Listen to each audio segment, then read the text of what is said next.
Hello, everybody. Welcome to another session from the RPA Vanguard channel. My name is Andy Menon. In this video, we are going to be talking about how to build an advanced banking application using the UiPath Integration Service for Microsoft Outlook 365. And in that process, we are also going to look at how to build loosely coupled automations using UiPath Integration Service technology. Let's get started.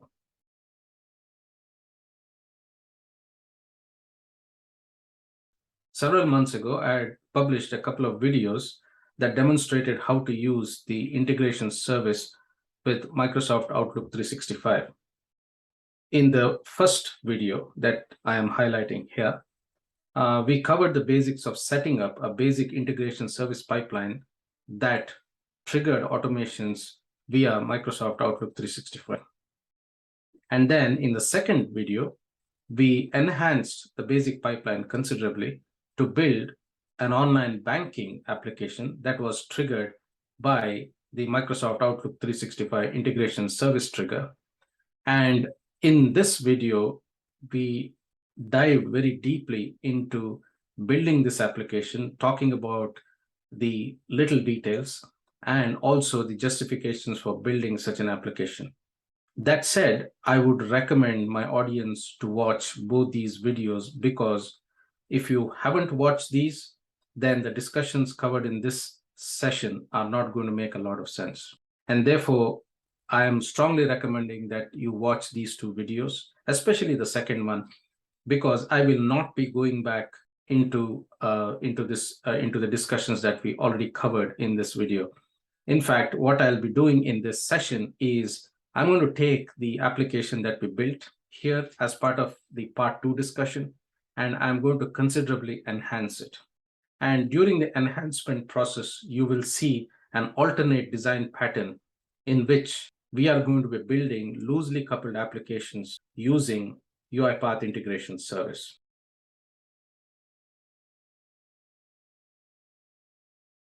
What you're seeing here is the process line diagram of the banking application that we discussed in detail in part 2 of this video series. To summarize very quickly what this process does is it starts at the left where a trusted sender, meaning a customer who is trusted and validated by the bank, will send out an email to an integration service account owned by the bank.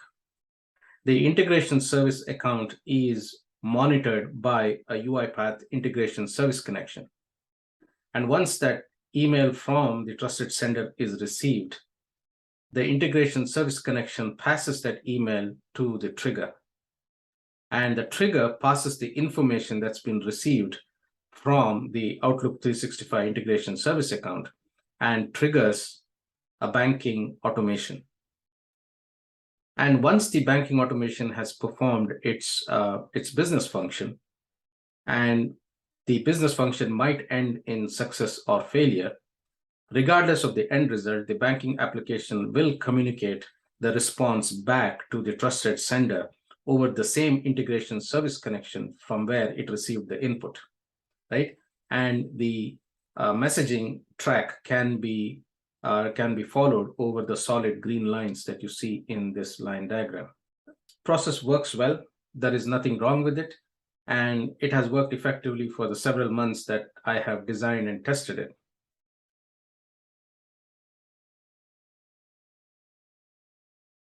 In this session, what we are going to be focusing on is this part of the application that is bound in the solid red box. On closer look, we will list out the pros and cons of building the application this way, right? And as a result of those observations, we are going to see how to enhance this process considerably, right? This entire integration pipeline considerably by using an alternate design pattern. And here is the slide that talks about some of the observations. And one of the primary observations is that this entire app that is bound in the red box is a monolith, right? Basically, it's one single block where the email functionality and the business logic are both tightly integrated into one piece, right? The second is the inputs are not typical of a banking application, right? Now, what do I mean by that? If you talk about a banking application, right? Let's say we are simply talking about a banking application. The first thing that comes into your mind when you talk about a banking application is your checking account, your savings account, the account balance, and account transfer or money transfer, right? These are the things that come into your mind because we are intuitive human beings. And when we talk about something like banking, those are the first things that come into our mind. But that's not what we are looking at here. Although the area that is bound by the red box is a banking application, look at the input parameters that are going into it, right? They are UiPath event connector, UiPath event, object type, and object ID. Now, they are not making an intuitive relationship with the banking application, right? So when you look at a banking application and then look at the inputs, they are completely disconnected, right? They're not intuitive and do not play well with this design approach. The other problem here is that this entire monolith, this entire complex application is tightly coupled to the trigger, right? And this leads to a couple of challenges.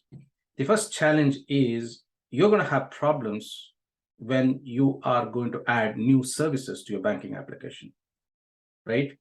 Because this monolith is a bigger application than it needs to be. And so if you have to modify an existing application, the bigger the application is, the more difficult it is, right? That is one challenge. The second challenge is for the exit and entry migrations. Now, let me talk about exit migrations first because it's easier to talk about. Exit migration is a situation where you might want to move your banking application away from the integration service trigger. Now, let us say that your management decides that they are going to move away from triggering their banking application from UiPath Integration Service trigger, right? Now, because this entire banking application, this whole monolith is tied so closely with the integration service trigger, it becomes that much difficult for you to re-architect or rebuild or modify this application to trigger it from a different mechanism. And that mechanism could be a simple click of a button from your banking website, or it can be an API call, or it can be a queue-based trigger, right? So all those modifications are going to become that much difficult. So that's an example of an exit migration problem, right? When you want to decouple your banking application from your integration service, it becomes that much more difficult, right? Now, let's talk about the entry migration. The entry migration is going to be a situation in which you have a banking application that was built well before UiPath ever introduced integration service, right? Now, that banking application will not have inputs named UiPath event connector or UiPath event object type or object ID because UiPath integration service didn't exist then. Instead, that banking application will have inputs that are typical of a banking application, right? Basically, the login, getting help, or money transfer, or getting your account balances. It is going to have those kinds of inputs, right? Now, if you have that kind of an application, modifying it to work tightly with integration service is going to become a problem because you have to now modify that entire application to understand what is coming from the integration service trigger. So that is a problem of entry migrations. So regardless of what scenario you are having, building something like this that looks like a monolith or a single block of functionality is relatively easy, but can cause problems down the line, right? So based on your situation, if you want to kind of make this a little more flexible and be prepared for the future, or take into consideration that you might want to migrate in applications in the future into integration service, you might want to look at an alternate design pattern, right? Where you can have things a bit more flexible. And then if you want to attach something to integration service, you could do it easily. And conversely, if you want to detach your application from your integration service, you could do that easily as well, right? So in the next slide, let's look at what are the possibilities of doing that.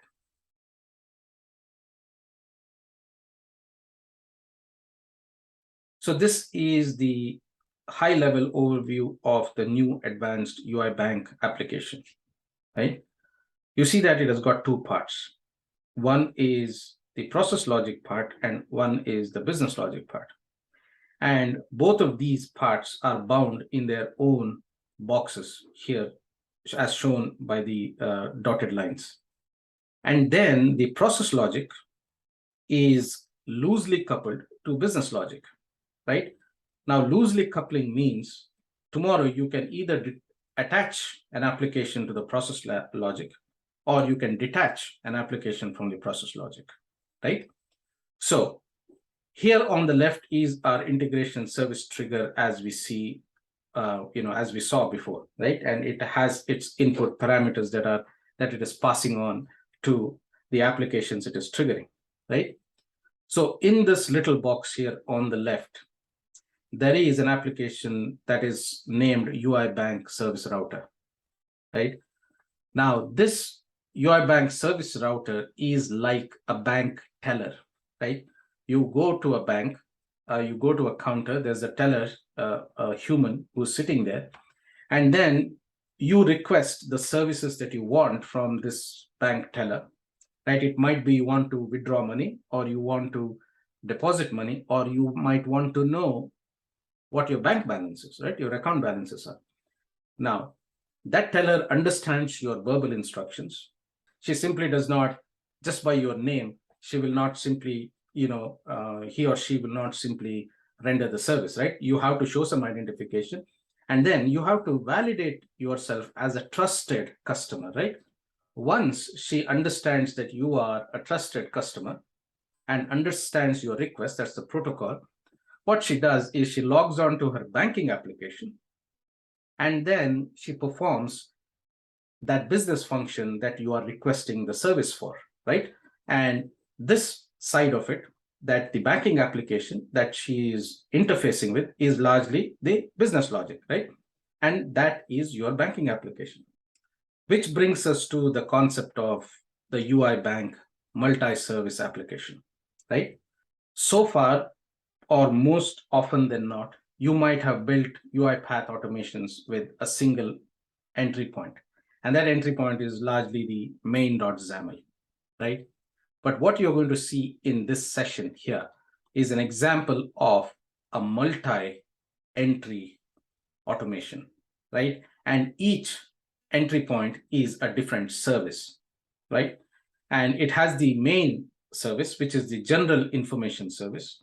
Then it has another entry point. It's called the account balances service that tells the customer what the account balances are. And then there is the money transfer service, right? So you see what's happening here is your integration service trigger is talking to a router that functions like a bank teller, understands your request, validates you as a trusted customer, and then translates your request into an input that then is provided to an entry point of your multi-service banking application.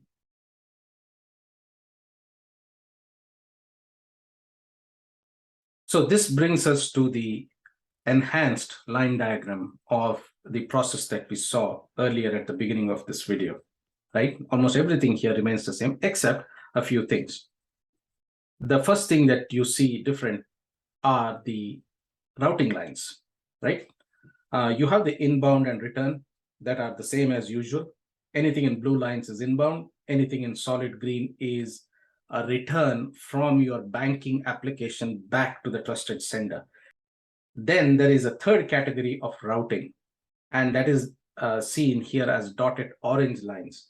Now, this is optional or this is alternate. It depends on how you want to implement it, but I'm going to get to that, right?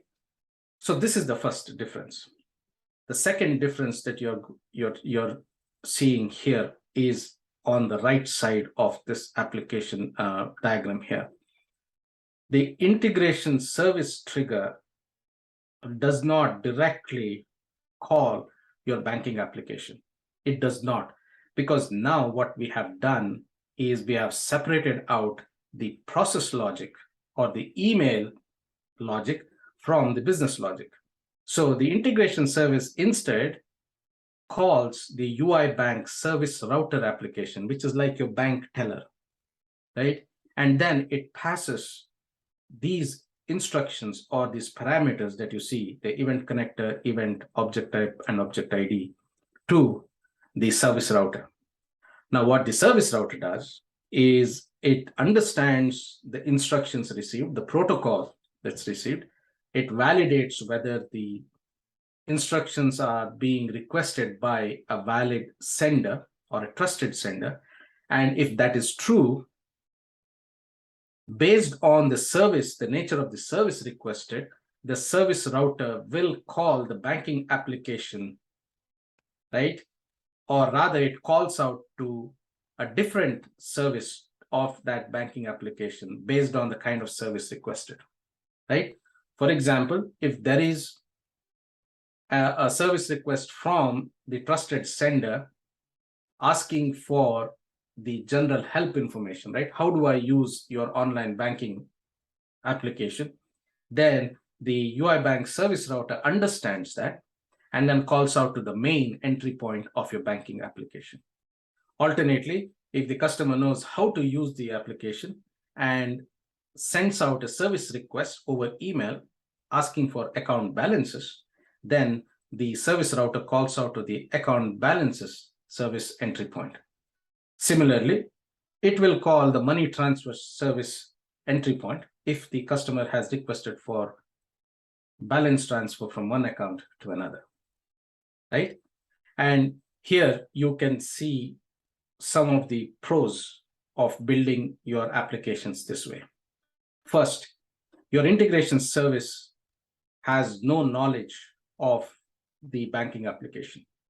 The second thing is the integration service now works with a simpler application called a service router. It's a smaller application, and it focuses only on understanding the incoming requests and then passing those, those pieces of the incoming requests to the banking application. The banking application, on the other hand, is disconnected from the functionality of the integration service, right? It performs only banking services. And now, if you look at the banking application, it looks more realistic and more intuitive. And it really looks like a banking application because the endpoints that are exposed by this banking service application are account balance and money transfer, which we can relate to. And then finally, if you want to either integrate a banking application to your integration service trigger, all you need to do is implement your UiBank service router, which is a smaller application and requires less testing, right? And you don't have to really modify your banking application if you can modify your service router to communicate with the banking application as an intermediary, right? Similarly, if you want to make modifications or add new services to your bank account, your banking application, your banking application is simpler now, right? And you can add new services, and optionally, if you want, you can expose those services through the service router. If you make your service router or help your service router understand those instructions, then what happens is you are loosely coupling your banking services to your integration service loosely via the UiBank service router, right? So in any scenario, coupling the integration service functionality with the banking business functionality becomes that much easier and that much more flexible.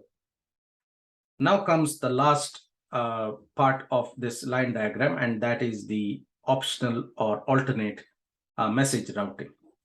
Here you can see that the banking application usually gets back to the customer, right, on a particular status. That is how it is, because you might have seen automated emails coming from your bank, right? Whenever you're paying a bill or whenever your banking balance goes down a certain level, you get either a text message or an email from your bank through an automated system.